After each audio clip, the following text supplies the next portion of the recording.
Hi there, Deb here, and happy Easter. I had an issue trying to get my camera set up, so hopefully this works. Bunny ears are not showing up, but you'll know they're there. I have a very special doll to share with you. I love Easter. I love bunnies and baskets and bonnets as much as the next person, but there's more to Easter than that. And I want to share a little bit of my story. I hope you'll stay with me because I do have a very special doll to share with you.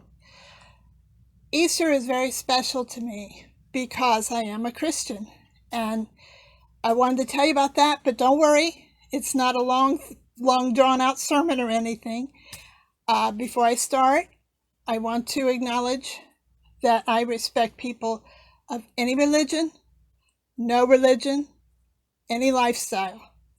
I am not your judge. No one should judge you. The Bible says no one should judge you, so I don't get what's going on. But anyway, my story.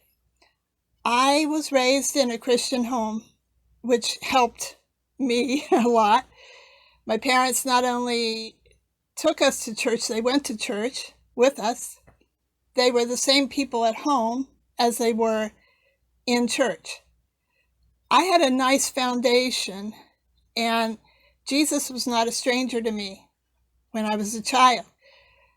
But there came a time when I had to realize there was more to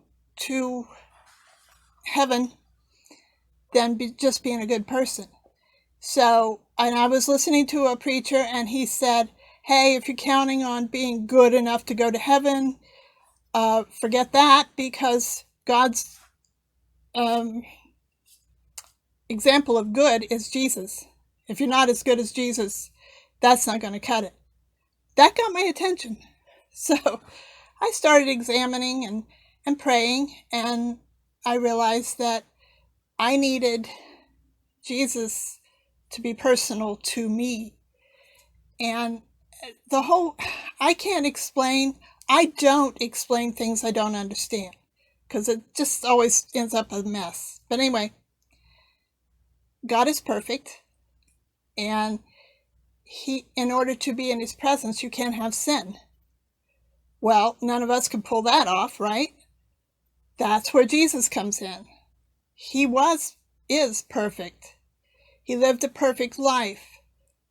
And then he died on a cross. No one killed him. He gave up his life.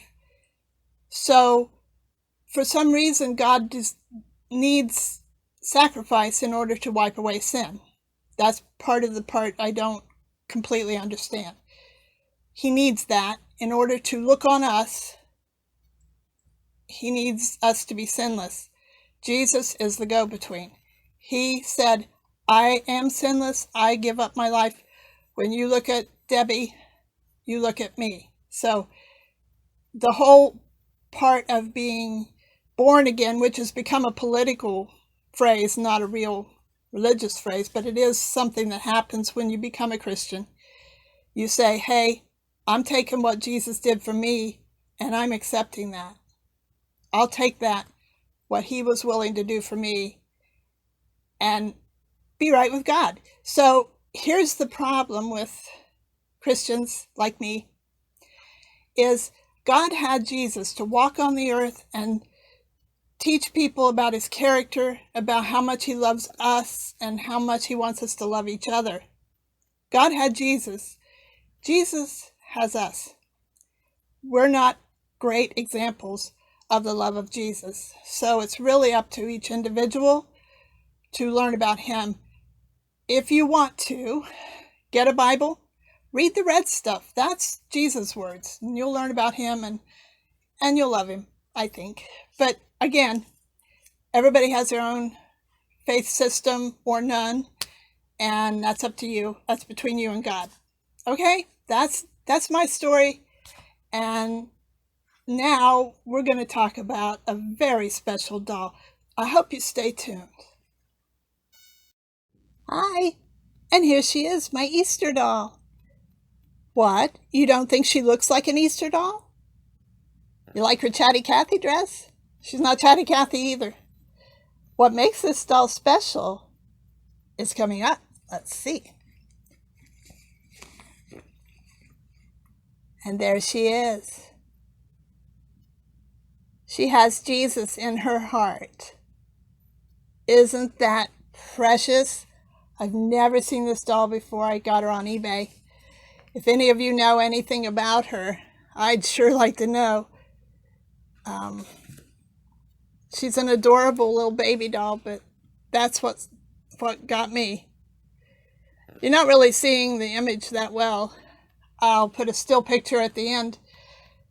Symbolic also, if there's not the right light in us, you won't see Jesus in our hearts. So I hope you have a wonderful day, and I hope you stayed with me on this. I'm not a preacher, obviously, so I hope you learned a little more about me and about what I believe. So you take care, and I hope you have a wonderful day. Toodles!